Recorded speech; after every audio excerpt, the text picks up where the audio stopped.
Hey, salut tout le monde, c'est Zogma, j'espère que vous allez bien. Aujourd'hui, on se retrouve pour très légèrement repomper le concept des jeux en carton que je salue, parce que je suis toutes ces vidéos, donc à chaque fois qu'il a une bonne idée, je note tout, je me dis ouh, je vais attendre 6 mois et puis je vais faire pareil. En l'occurrence, aujourd'hui, on va parler non pas de la pile de la honte, parce que moi, ce n'est plus une pile, c'est une Kallax. Alors pour moi, il n'y a aucune honte à avoir plein de jeux en attente de jouer, mais bon, peu importe, le terme Kallax de la honte fera beaucoup plus cliquer que Kallax de la joie. En l'occurrence, j'ai plein de jeux auxquels je n'ai jamais joué parce que je les ai achetés à une époque où je pensais pouvoir y jouer à deux et que finalement aujourd'hui c'est plus tout à fait le même contexte, ou que j'ai reçu d'éditeurs que je n'ai pas encore essayé, ou pour plein de raisons, les promos, les soldes, etc. Bref, j'ai énormément de jeux qui sont devant moi, parce que ma Kallax de la honte, c'est vraiment une Kallax de la honte, elle est vraiment pile devant moi. Et bien souvent je me pose la question de à quoi je joue, et il y en a toujours une dizaine qui me donnent envie, voire plus, mais il faut bien en choisir un. Et finalement, si je veux quand même faire parler un petit peu de ces jeux et surtout me donner envie d'y jouer, quoi de mieux que d'en parler. Forcément je n'y ai pas joué, donc ça sera assez court, mais je vais vous donner des petites informations, ça vous fera connaître des jeux. Peut-être que vous allez me dire celui-là évite-le, ça sert à rien, au contraire celui-là c'est une priorité absolue. Et puis surtout j'ai choisi des jeux où j'ai un petit truc en plus à raconter, une petite anecdote, parce que si c'est juste pour dire celui-là je l'ai acheté, j'ai pas joué, c'est pas ultra intéressant. Donc bien sûr, comme c'est carrément repompé de jeux en carton comme je vous l'ai dit, il y a un petit lien en description si vous voulez voir lui, sa pile de la honte qui semble être beaucoup plus petite que la mienne parce qu'il n'a fait que 5 vidéos, donc 25 jeux, moi j'ai plus que 25 jeux dans ma pile de la honte, c'est une certitude absolue. Et on va commencer par l'un des jeux que j'ai depuis le plus longtemps dans ma ludothèque, c'est d'ailleurs le premier jeu d'occasion que j'ai acheté pour ma ludothèque. Et pourtant, j'y ai toujours pas joué, donc je ne joue pas depuis très longtemps. Ça fait 3 ans et demi que je joue aux jeux de société, un petit peu moins en solo, ou un petit peu plus, et un petit peu moins, bref, je sais pas, à peu près 3 ans et demi que je joue, donc ça doit faire 3 ans et demi qu'il est dans ma ludothèque. Il s'agit de D-Day Dice, une superbe seconde édition de DOS Publishing qui prend la poussière, mais normalement vous la verrez pas. D'ailleurs vous verrez pas totalement la boîte parce que la luminosité n'est pas adaptée. Vaincre ou mourir, c'est de Nuts Publishing. C'est un jeu qui a reçu plein de petits logos qu'on voit pas trop parce que c'est plus des logos ultra importants aujourd'hui, là, les Golden Geek, etc. C'était très en vogue à une époque. Je suis pas sûr que c'est encore que ça soit vraiment marquant aujourd'hui où il y a plein de différents titres et donc des titres français. C'est de qui? C'est un jeu de Manuel Aquin et illustré par, je sais pas, flemme d'aller chercher. C'est un jeu de dés, qui va se dérouler lors de la Seconde Guerre mondiale, plus précisément au D-Day. On va être sur les plages du débarquement, on va débarquer et aller foutre une fessée aux envahisseurs nazis. Un jeu de dés tout bête, mais finalement qui va vraiment donner la sensation d'être sur un champ de bataille, de déplacer les dés, etc. On a toute une tourette de dés qu'on va lancer, ces dés vont correspondre finalement à nos propres soldats, et donc on va pouvoir perdre des dés si on perd nos unités, on va pouvoir avoir des coups du hasard où on pense que notre chance, notre partie est totalement perdu, mais grâce à des lancers de dés magiques, on va réussir. C'est un peu le surhomme, il faut solder le soldat Ryan, le petit groupe qui arrive à faire des choses exceptionnelles. Un jeu avec énormément de contenu, avec plein de scénarios. On va placer nos cartes les unes collées aux autres et ça va nous donner des champs de bataille un peu différents. On va devoir passer au travers des champs de mines, passer au travers des barrages. On va devoir essayer de capturer les bunkers, etc. Franchement, une belle sensation. Alors, une belle sensation, j'y ai pas joué, on va se calmer 2 secondes, mais c'est ce sont les unes, parce qu'il n'y en a pas qu'une, des premières vidéos que j'ai regardées sur la chaîne de Vincent et Mister Lou. Il était fan de ce jeu, il a fait, je pense, une dizaine de vidéos sur le jeu. Il a fait à peu près tous les scénarios, j'imagine, de la boîte de base en vidéo, et avec pas mal d'extensions.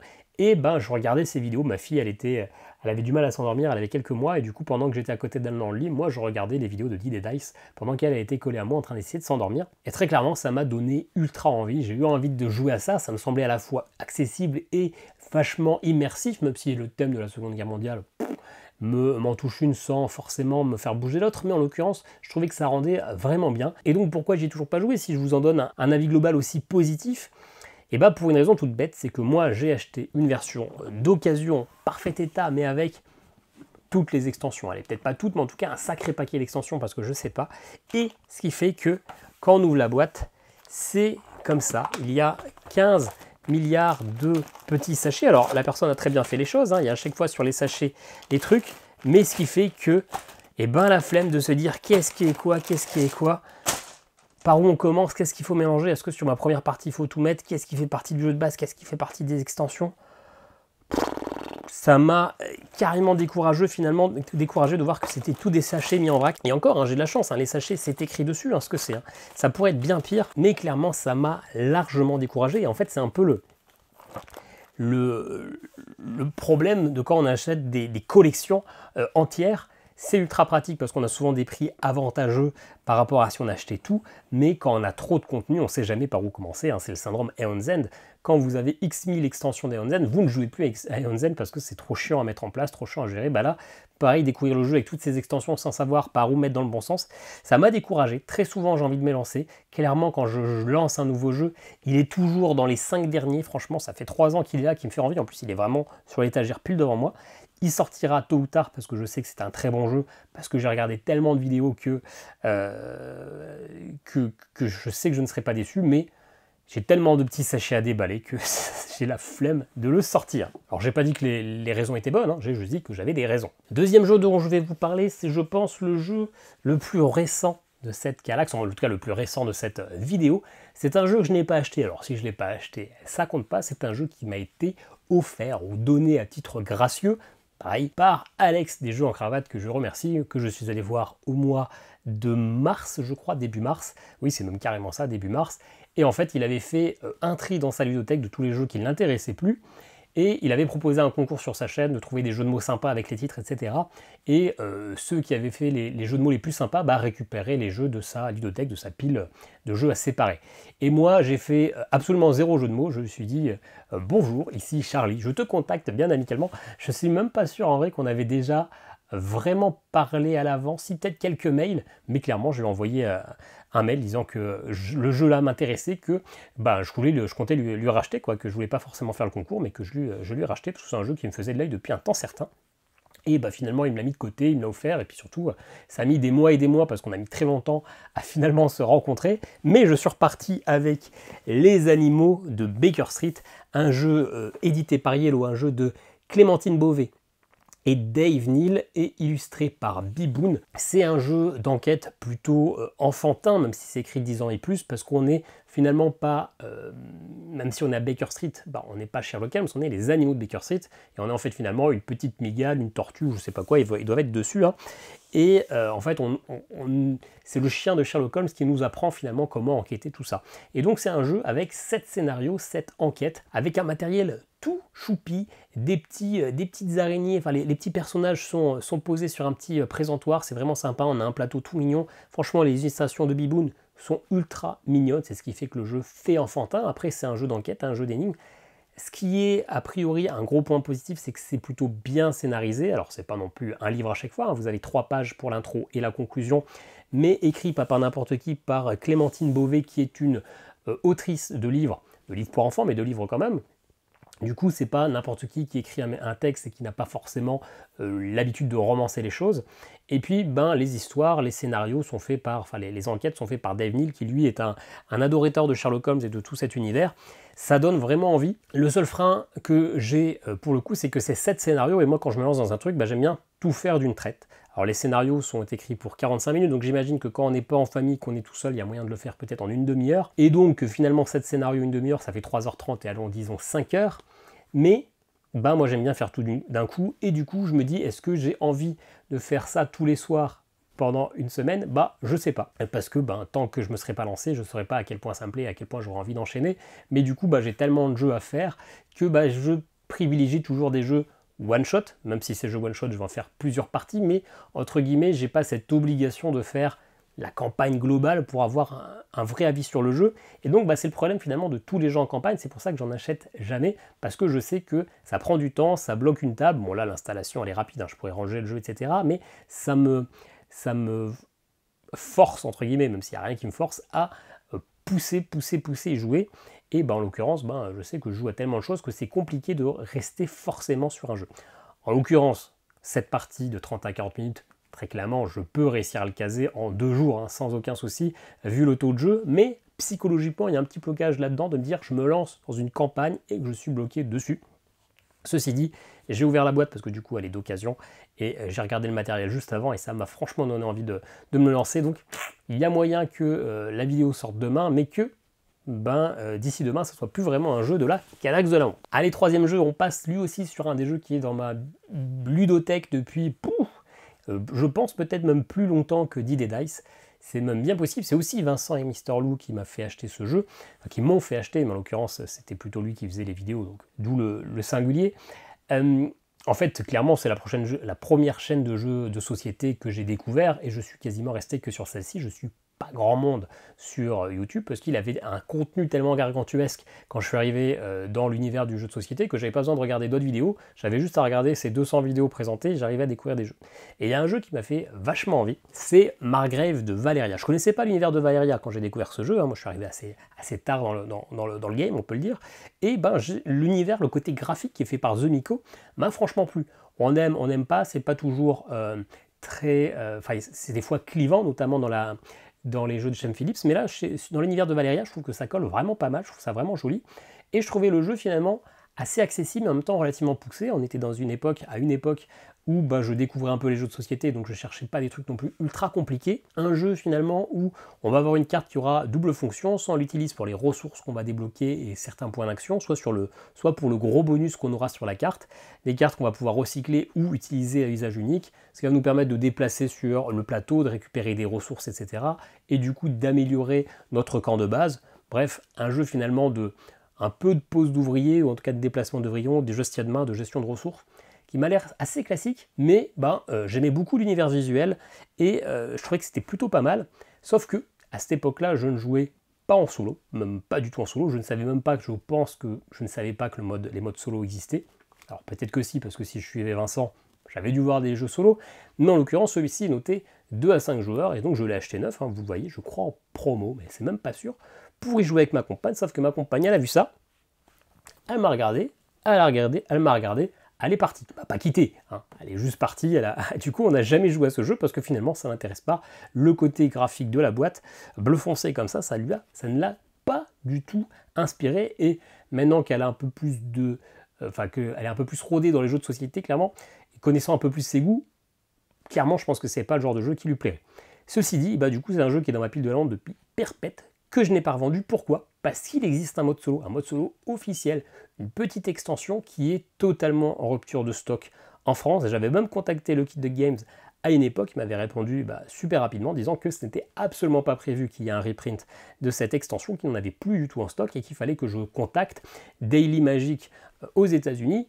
Bien sûr que eux ont l'extension, mais payer l'extension, le petit paquet de cartes qui coûtait je crois 15 €, plus les frais de port, plus les taxes, etc. Et bien si je veux jouer en solo, je crois que ça me coûtait 50 balles, soit le prix du jeu. Donc je n'ai jamais acheté cette extension. Et régulièrement sur Ocaseo, je regarde, régulièrement il y a des gens qui vendent un lot complet avec l'extension solo. Souvent je les contacte pour avoir le paquet solo, soit ils me demandent des prix de bâtard, parce que clairement ils ont bien compris que si je cherchais spécifiquement ça, potentiellement j'étais ok pour lâcher un gros billet, ce qui n'est pas le cas. Ou alors, tout simplement, ils ne me répondent pas, comme beaucoup de gens sur Ocaseo quand on leur pose des questions. Donc, ce Margrave, je ne désespère pas, même si ça fait bien longtemps que je n'ai pas regardé s'il y avait des extensions disponibles sur Ocaseo, je ne désespère pas d'y jouer. Comme il y a un mode solo, il reste pour l'instant dans ma ludothèque, mais pour l'instant, impossible d'y jouer. On va passer sur le seul gros jeu de la vidéo, parce que pour l'instant, ce sont des jeux quand même tous très initiés. Et là, c'est un gros jeu qui a fait quand même pas mal de bruit. Il était qualifié à l'As d'Or, mais il n'a pas gagné, mais en même temps il était contre Ark Nova, donc le match était perdu d'avance. Il s'est plutôt bien placé au Diamant d'Or, d'ailleurs, je me demande s'il n'était pas deuxième ou troisième, voire premier cette année-là. Il s'agit de Carnegie, un jeu de Xavier Georges, édité par Pixie Games et illustré par Yann O'Toole. Et c'est d'ailleurs le gros point fort du jeu, c'est ce design de Yann O'Toole. Moi j'adore, c'est toujours des cartes à l'ancienne, mais avec des couleurs très pastel. C'est toujours un jeu qui, sur le papier, pourrait être ultra moche si c'était du noir et blanc, ou n'importe quelle autre couleur. Les choix de couleurs qui sont choisis font toujours que les jeux donnent envie de jouer, et pourtant c'est une simple carte des États-Unis, quoi. Il n'y a rien de moins sexy, et pourtant ça donne envie d'y jouer. C'est un jeu expert, 3,86 BGG, donc ça pourrait être pire, mais c'est quand même assez costaud, où finalement on va avoir des actions. Quand on va choisir une action, tout le monde va faire une action secondaire à notre choix, et globalement on va gérer notre c'est pas notre usine, mais notre bâtiment avec plein d'ouvriers dedans. On va installer des salles de production.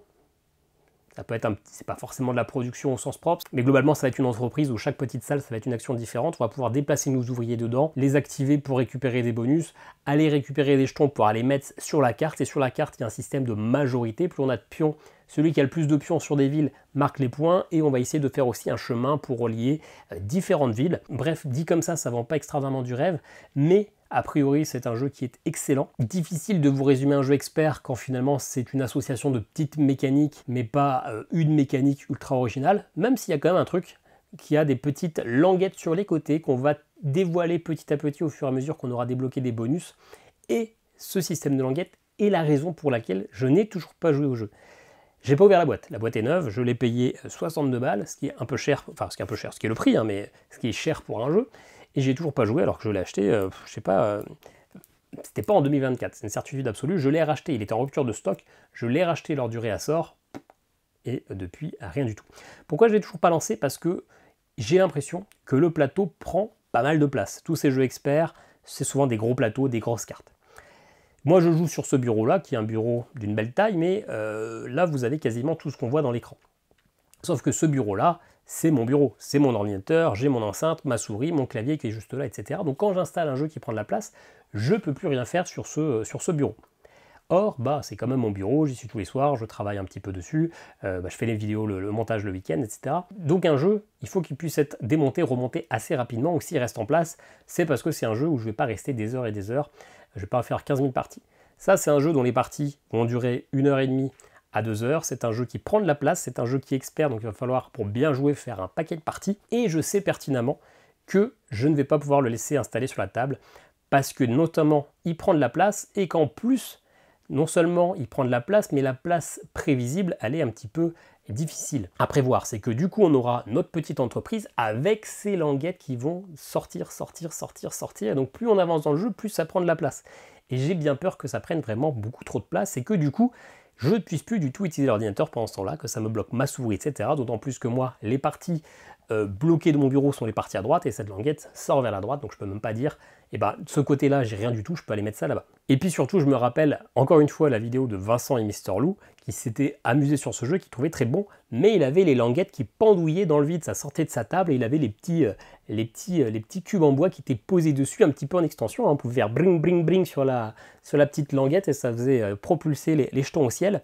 Donc voilà, la seule raison pour laquelle je n'ai toujours pas joué à ce jeu, c'est un problème de place sur mon bureau, parce que je sais que je vais devoir y jouer pendant une semaine, 10 jours pour bien le maîtriser, pour bien comprendre, pour l'apprécier, et que ça coince aujourd'hui. C'est pour ça que je suis de plus en plus en train de réfléchir à trouver un moyen d'avoir une autre table de jeu pour pouvoir laisser des jeux en campagne ou des jeux plus longs, tout en ne me pénalisant pas, en ne me blanquant pas mon bureau, dont j'ai besoin tous les week-ends, mais aussi un petit peu en semaine quand même. Il ne nous reste plus qu'un jeu, dont on n'a quasiment jamais entendu parler, et pourtant, moi, je me suis fait matrixer. C'est-à-dire que sur Facebook, à une époque, j'avais tout le temps la pub de ce jeu. Tout le temps, Late Pledge, etc. Je savais même pas ce que c'était des Late Pledge. À ce moment-là, je ne connaissais rien en Kickstarter, etc. Et puis je me suis dit, c'est quoi ce jeu? En plus, c'est un nom anglais, donc je pensais que ça serait un jeu pas français. Et à cette époque-là, je me disais, j'ai suffisamment à faire avec les jeux français. J'ai pas besoin d'aller m'enquiquiner avec des jeux étrangers.